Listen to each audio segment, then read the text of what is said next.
Welcome to Rotherham Sendias's video about making a complaint with regards to SEND support being provided in your child's school or setting for your child. Before we start, it's really important to consider what we mean by special educational needs or a disability. The Children and Families Act defines SEND, and it says that a child or young person has SEND if they have a learning difficulty or disability which calls for special educational provision to be made for them. A child of compulsory school age or a young person has a learning difficulty or a disability if they have a significantly greater difficulty in learning than the majority of others of the same age, or if they have a disability which prevents or hinders them from making use of facilities of a kind generally provided for others of the same age in mainstream schools or mainstream post-16 settings. So what do we mean by disability? In England, you're disabled under the Equality Act if you have a physical or mental impairment that has a substantial and long-term negative effect on your ability to do normal day-to-day activities. Substantial means more than minor or trivial, and long-term means more than 12 months.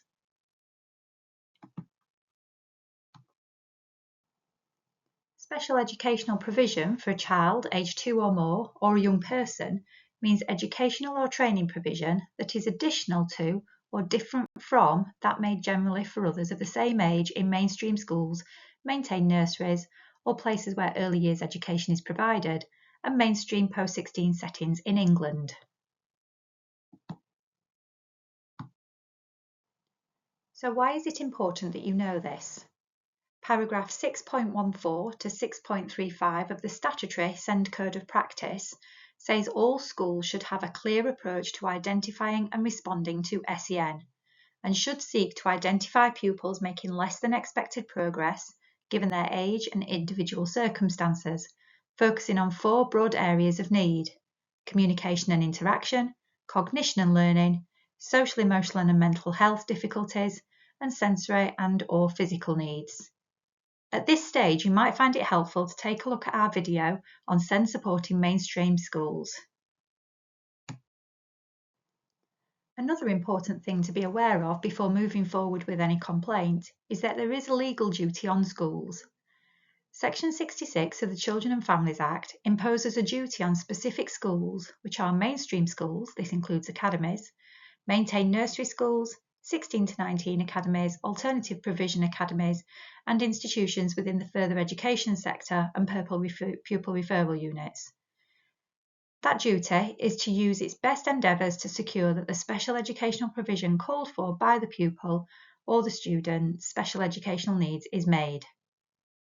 The SEND Code of Practice gives even more details about this duty, as it goes on to say that this means doing everything they can to meet children and young people's special educational needs.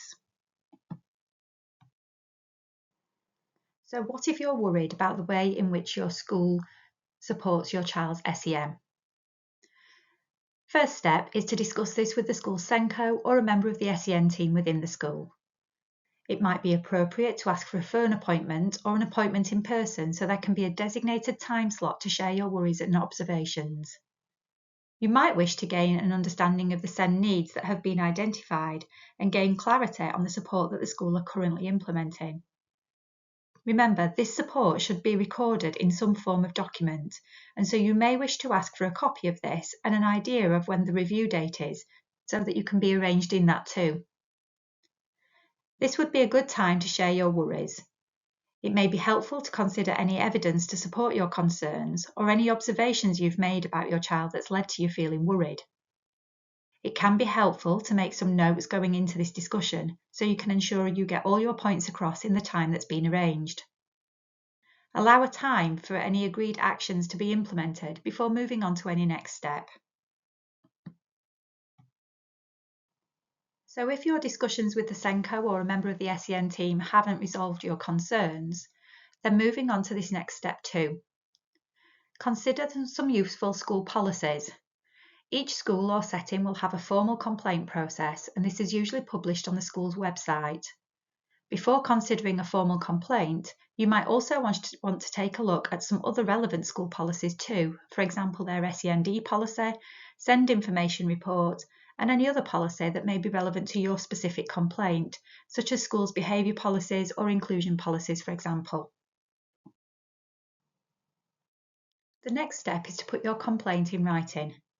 Some school complaints policies have a specific form that they encourage people to use. However, if you feel your complaint would flow better in another format, for example a letter, then you can use the form to specify "See attached letter." It's really useful to ensure that any letter or complaint includes the following points: the date of the complaint being made, your child's name and date of birth, the fact that it's a formal complaint about the provision of SEN support, clarity on the points of your complaint, and it might be useful to do this by using bullet points to keep each complaint point clear, to the point and specific. Any actions that you've tried to address this in a more informal way, so it might be useful to include who you've spoken to about this matter and any dates that this took place. It might be helpful to include any evidence to support your complaint. For example, do you have emails or minutes of meetings that can be included and referenced? It may be helpful to include an indication of your desired outcome and your expectations around the time you expect to hear back from. Each complaint policy usually has dates that they would reference and expect to be met within. It would be also helpful to put your preferred contact method and details, for example your email address. We'd always suggest that you do this rather than a phone number to ensure that any response is returned in writing. So here's an example of how to structure the body of your complaint using bullet points. This is not the full complaint letter, but just the body of it that details what you might be concerned about. So here we've got complaint number 1, and the main complaint is following an external assessment from the specialist inclusion team. A report indicated 4 recommended provisions to meet her son's needs. This report was shared with the school SENCO at a meeting which took place 5 months ago on the 3rd of March, and it was agreed that the recommendations would be implemented. However, to date, none of the recommendations have been implemented by the school. Next, it outlines some evidence that's provided to support the complaint, and it references the attached specialist inclusion team report, minutes of the meeting that took place in March, and emails that were sent by the parent to the SENCO to try to address the issue, and those were dated in April, May and June. It also says there that the parent tried to contact the SENCO directly by phone in June to resolve this too. Next, it goes on to the desired outcome. So this is what the parent wants to achieve. So the first outcome that they would want is confirmation that the recommendations within the specialist inclusion team report will be implemented without delay, a copy of the new SEN support plan which includes these recommendations, and a date set in which these recommendations will be reviewed under the graduated approach. But there's also a second desired outcome, which is that the parent would like an explanation as to why the recommendations were not implemented at the time that it was agreed, and an apology for the delay in the implementation. So you'll see here that the complaint is outlined, evidence to support it, and what the parent is wanting to achieve for that specific complaint. You would then go on to a second complaint if there was more than one. So some additional points to include in your complaint letter. It might be helpful to make use of the SEN Code of Practice, Section 6 for compulsory school-age children, to reference the statutory guidance on SEN support and the graduated approach.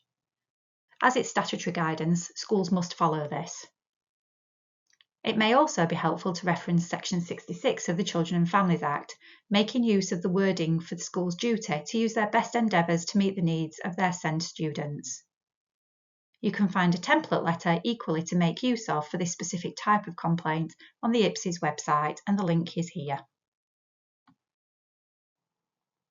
If the situation isn't resolved at this first stage, the school complaints process will provide you with next stages for your complaint to be investigated and responded to by the school. This may be by the head teacher and then moving upwards towards the governors and the Academy Trust, for example. It would be appropriate to continue with these stages before trying any further next steps. The following steps on this video outline any next steps that might be taken if the complaint isn't resolved at a school level. Any next steps would depend on the type of school your child attends. So for a maintained school or pupil referral unit, you can make a formal complaint to the local authority, and you can find the Rotherham Local Complaints Policy here. However, please be aware that the local authority may refer you back to the school's complaint process. They can intervene under Section 62 of the School Standards and Framework Act, where the behaviour of certain pupils is severely prejudicing the education of other students. If needed, the next step would then be to complain to the Department of Education, and you'll find a form here that you can use. However, if the school your child attends is an academy or an independent school, then your next step is via the Education and Skills Funding Agency, and the link for that is here. If needed, parents also have the right to make a complaint to Ofsted. Ofsted could investigate complaints about the quality of education provided by the school or early years setting and the standards achieved, inadequate provision for pupils with SEN, neglect of pupils' personal development and well-being, or the quality of the leadership and management, whether the school spends its money well, for example. This could be through the SEN budget. However, please be aware that Ofsted will not usually consider a complaint if you have not first followed the school or early years setting's formal complaints process, and if the complaint is about a school or an academy, complain to the Department of Education or the Education and Skills Funding Agency. Ofsted can't investigate complaints about problems affecting an individual child.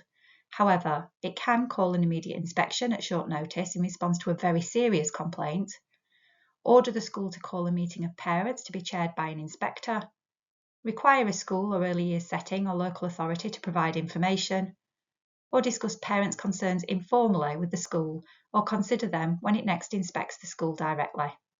You can find information and the link here on how to complain to Ofsted. So thinking of all that information and where a complaint may go, going back to the beginning of your complaint, you might want to think very carefully about the points of your complaint. Go into a complaint with a view to trying to resolve the situation. It can be unproductive if either party enters a process unwilling to find a solution. Be mindful of what you're asking for as an outcome. Will this be possible or likely? And if it isn't provided, how will you feel? For example, it may be unlikely that the outcome of a complaint would result in a staff member leaving their position. Be open about alternative suggestions to try to resolve your complaint. The school may have alternative options that may serve your child better. Be mindful that some details following investigation won't be shared with you. For example, if this involves school HR processes for specific staff members, or disciplinary matters for a staff member, or information about other children involved. Keep your complaint factually accurate and within the relevant time frame. Some complaints policies won't consider historic matters. And try to remain calm while dealing with the complaint. Although this can be an emotional time, it's important to keep focused on a way to resolve the situation to enable you and your child to move forward with their education. We hope you found this information helpful, but please feel free to contact Rotherham SENDIAS to discuss this further.